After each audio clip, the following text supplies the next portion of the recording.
大家好，歡迎嚟到 Toronto 縮影，我係 Andrew。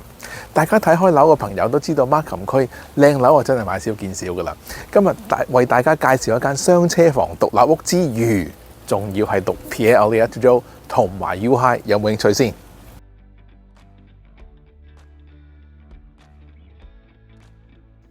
今日為大家介紹呢一間屋嘅地址同埋叫價咧，就會喺下邊嘅 description 可以揾到。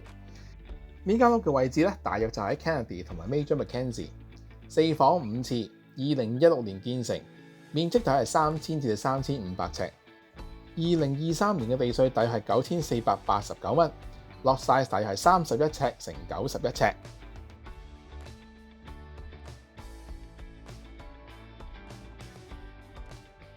而家直望位置嗰度單門咧就係正門嚟嘅，左手邊嗰度門咧就係 closet。Dining area 嘅面積大約係10尺乘15尺。前面呢度門咧就係有個 pantry 嘅，做咗 pocket door， 咁就唔使咁嘥位啦。Pantry 嘅 countertop 就用咗滾石。一樓10尺樓底 ，wall-full ceiling。另外 fireplace 亦都係鋪咗磚噶啦。Family area 嘅面積咧大約就係20尺乘13尺，即係而家見到木地板嗰個位置。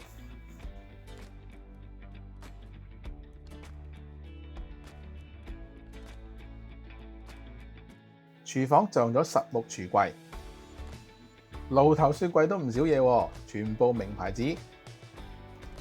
留意到啦，所有 countertop 都車晒邊噶啦。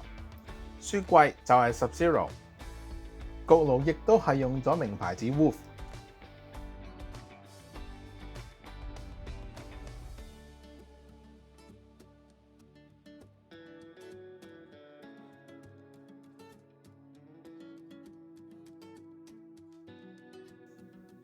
廚房面積大約就10尺乘16尺啦。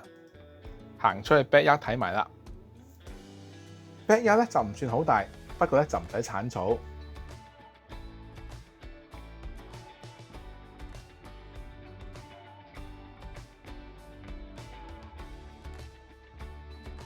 前面直望就係車房，左手邊亦都係 closet。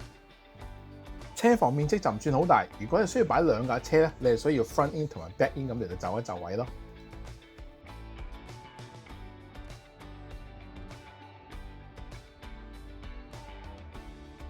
呢度樓梯上去咧就係另外嘅一個偏廳，佢面積大係18尺乘13尺，而呢度樓底最高嗰個位咧有13尺㗎。如果係有 party 細路仔用嚟打機咧，就真係一流。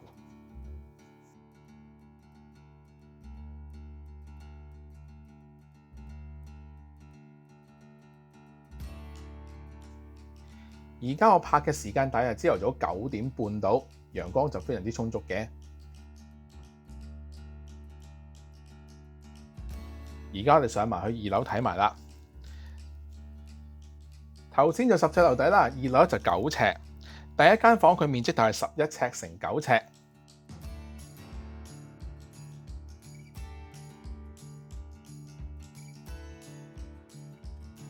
行過去對面就係第2間房啦，佢面積大概13尺乘10尺。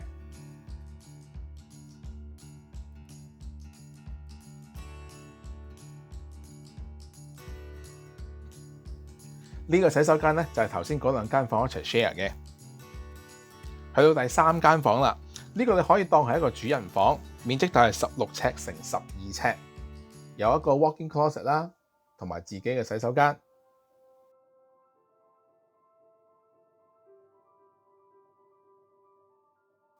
廁櫃台面亦都係用咗 quartz。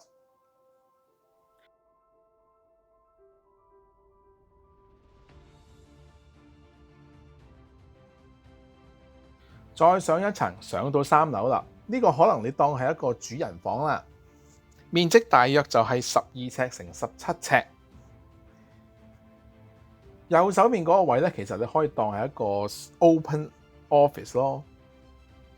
呢間屋如果熄燈嘅話咧，其實都幾光猛嘅，因為佢就有個天窗，而呢個天窗亦都係有一個簾喺度，所以如果瞓晏咗嘅話，閂咗佢都唔怕曬親啦。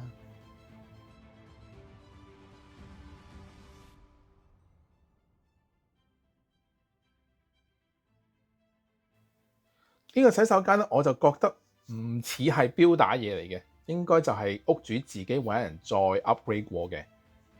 尤其是呢個 shower 好似洗車咁。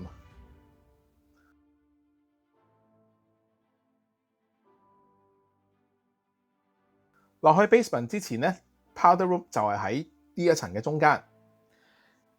呢一度咧就係 basement 啦。我喺現場見到裝修就冇乜問題嘅。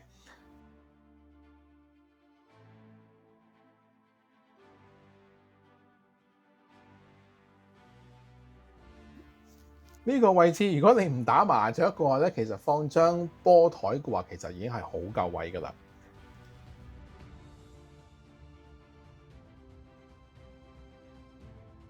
我喺現場見到 basement 洗手間嘅裝修都唔錯㗎。呢一個咧就係 walk-in closet， 不過入邊好多衫，我就唔開門俾大家睇啦。呢區 Kennedy 同 Major Mackenzie 咧，其實都係華人聚居嘅地方嚟㗎。行街買餸嗰方面咧，落翻去16街嘅方向 Kennedy 嗰度啦，4分鐘到已經有一個超級市場㗎啦。另外 Fresco、Food Basic、No Frills 全部大約就11分鐘到。西人嘅超市咧就喺東邊。如果想去唐人超市嘅話， Highway 7 McCowan 就有一間 Foodie Mart 13分鐘。想去 TNT 嘅話咧，就要大約去到 Woodbine 同埋16街嗰度，大約都係11分鐘到嘅啫。火車站11分鐘，即係去到 McCowan 同埋 Highway 7附近。如果要上 Highway 嘅話咧，11分鐘就到404啦。Markville Mall 就要去翻 Highway 7同埋 McCowan 啦，13分鐘。想睇戲嘅話 ，Downtown Markham 12分鐘。唐人 Plaza First Markham Place 17分鐘就到啦。附近1分鐘就有一個足球場啦。另外附近亦都有2個嘅唔同公園。你會見到 Too Good Point 嗰度咧，到夏天就好多人喺個湖附近喺度散步嘅。Angus Lane Community Centre 咧就有泳池、圖書館同埋好多唔同打波嘅設施。中意溜冰嘅朋友可以去到 Markham Centennial Community Centre 嗰度玩，大約係11分鐘到。學校方面，小學 Buttonfield， 中學 Pierre Elliott Tudor， 根據 Fraser Institute， 小學排名301，中學排名12。如果你嘅小朋友係讀 Arts Program 嘅話咧，就會去 Unionville High 啦。如果係讀 IB Program 嘅話咧，就會去 Milliken Mills High School 啦。之前睇過啦，而家呢啲屋真係買少見少啊！去到5月得一間雙車房喺呢一區賣出，5房4廁 ，basement 未整，3層高，售出價錢係2108000。如果你想要有更加詳細嘅資料，可以俾你 email 我可以 forward 俾你。好多時候客人買樓嘅時候咧，都會睇 apartment 嘅，就係貪佢唔需要鏟草鏟樹啦，同埋對出去嘅時候風景會好啲。有啲 apartment 咧就會對住啲馬路咁樣嘅，睇落就開揚啲啦，但係聲音嗰方面就可能會嘈少少。但係喺加拿大住咧，我哋就唔使驚嘅，因為我哋啲窗咧通常都係有2浸，或者有啲係3浸添嘅。佢哋中間就真空嘅，咁可以去保暖啦，同埋係真係可以隔到啲聲嘅，咁就唔會話好嘈啦。有一次同客人去睇樓嘅時候咧，我哋就去咗一個啱啱收樓嘅一個 apartment， 咁入邊其中有一個單位就未做好嘅，咁我哋就走咗入去睇一睇啦咁樣。但係我發現入到去嘅時候咧，嗰個廳個位係好嘈好嘈，好似冇閂到窗咁樣。咁我望一望，唔係啊，閂晒窗噶啦咁樣。跟住我客人咧就有啲擔心，哇好嘈喎，瞓唔到覺喎咁樣。咁後尾我睇清楚嘅時候，原來發現到咧道門咧原來唔直嘅。係有個罅位喺度，仲幾闊下嘅。咁有2個原因，一就可能真係道門唔知邊度拗咗，咁啊真係要換噶啦，揾師傅。另外一個方法就可能係要換咗條膠邊，咁咧就可以遮到啲聲噶啦。所以如果你入咗一個 apartment 嘅時候，發覺點解咁嘈咧，就閂晒聲啦，你不妨留意下呢一啲邊位啊，可能會幫到你。希望呢啲小事可以幫大家，下次再見，拜拜。我今日嘅介紹就到呢一度。中意我 channel 嘅話，可以 subscribe 個 channel， 再撳埋隔離個鐘仔，就可以收到我最新嘅消息啦。我每個月都會轉發由多倫多地產局公佈嘅 Market Watch Report， 有興趣嘅話可以俾你 email 我可以 forward 俾你。如果你而家係考慮緊買賣房屋，想揾人俾個意見，可以聯絡我會盡快覆你。下次再見，拜拜。